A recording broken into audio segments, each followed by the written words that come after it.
കുട്ടീസ്, നമ്മൾ ഇന്ന് ഡിസ്കസ് ചെയ്യാൻ പോകുന്നത് ആനിമൽ കിങ്ഡം ചാപ്റ്ററിൽ സാധാരണയായി വരുന്ന ഒരു ക്വസ്റ്റ്യൻ പാറ്റേണിനെ ആ ക്വസ്റ്റ്യനെ നമ്മൾ കട്ട് ഓഫ് ചെയ്തിട്ട് അതിനെ എങ്ങനെ നമുക്ക് ഈസി ആയി സോൾവ് ചെയ്യാമെന്നാണ് നോക്കാൻ പോകുന്നത്. അപ്പോൾ ക്വസ്റ്റ്യൻ ഇതാണ്: which of the following sets correctly represent the animals which are monoecious. അപ്പോൾ ഇവിടെ നമുക്ക് ഓപ്ഷൻസ് തന്നിട്ടുണ്ട്. ഫസ്റ്റ് തിങ് ഇസ്, ഈ സെറ്റ് ഓഫ് ഓർഗാനിസത്തിൽ മൊണേഷ്യസ് ആരാണെന്നാണ് ചോദിച്ചത്. പലപ്പോഴും നമ്മൾ കൺഫ്യൂസ് ചെയ്യുന്ന ടേംസ് ആണ് മൊണേഷ്യസ്, ഡയേഷ്യസ്, സെക്ഷുവൽ ഡൈമോർഫിസം, ഹെർമഫ്രോഡൈറ്റ്, ബൈസെക്ഷുവൽ, യൂണിസെക്ഷുവൽ. എങ്ങനെ ഇതെല്ലാം ഓർത്തിരിക്കും? ദേ, നിങ്ങൾക്ക് വേണ്ടി ഒരു അടിപൊളി കോഡാണ്. ഇത്രയേ ഉള്ളൂ: both by her home with mon. Both എന്ന് പറഞ്ഞാൽ both male and female in the same organism. ഒരേ ഓർഗാനിസത്തിൽ തന്നെ അവർക്ക് എന്തുണ്ട്? മെയിൽ ഗൊണാഡ്സും ഉണ്ട്, ഫീമെയിൽ ഗൊണാഡ്സും ഉണ്ട്. അങ്ങനെയുള്ള ഓർഗാനിസത്തിനെ നമ്മൾ വിളിക്കുന്ന പേരുകളാണ് bisexuals, hermaphrodite, homothallic and monoecious. അപ്പൊ വളരെ സിമ്പിൾ അല്ലേ ഇത്? Both by her home with money. Both എന്ന് പറഞ്ഞാൽ both male and female in the same organism.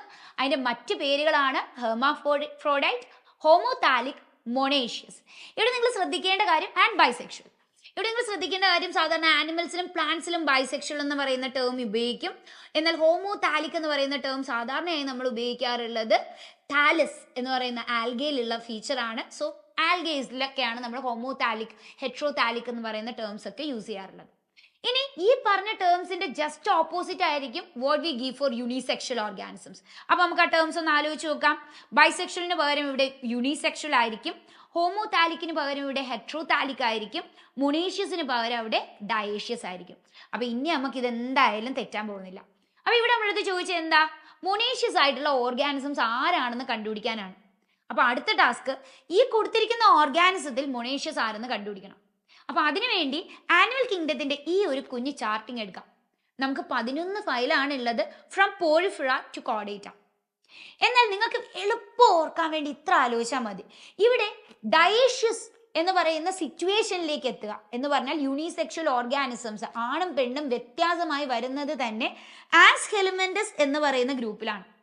അപ്പോൾ ആസ്കെലമെന്റസിന് മുമ്പുള്ള എല്ലാ ജീവികളും എന്തായിരിക്കും? മൊണേഷ്യസ് ആയിരിക്കും.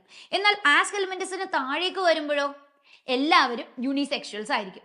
എന്നാൽ ആസ്കെലമെന്റസിന്റെ തൊട്ട് താഴെ നമ്മൾ കാണുന്ന അനിലിഡയിൽ മാത്രം 2 ഓർഗാനിസം എക്സെപ്ഷൻ ഉണ്ട്.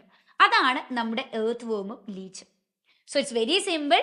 മൊണേഷ്യസും ഡയേഷ്യസും ചോദിച്ചാൽ മൊണേഷ്യസ് ആയിട്ടുള്ള ഓർഗാനിസംസ് വരുന്നത് അപ് ടു പ്ലാറ്റിഹെലമെന്റസ്, പിന്നെ എർത്ത് വേം, ലീച്ച്, ആനിലിഡ. ബാക്കിയുള്ള എല്ലാ ഓർഗാനിസംസ് എന്താണ്? യെസ്, ദേ ആർ യൂണിസെക്ഷൽസ് അല്ലെങ്കിൽ ഡയേഷ്യസ്. ഇനി നിങ്ങൾ തന്നെ കണ്ടുപിടിച്ച് ദ ക്വസ്റ്റ്യൻ നിങ്ങളുടെ മുന്നിലുണ്ട്. So find which of these organisms are monoecious and give your answer in the comment box.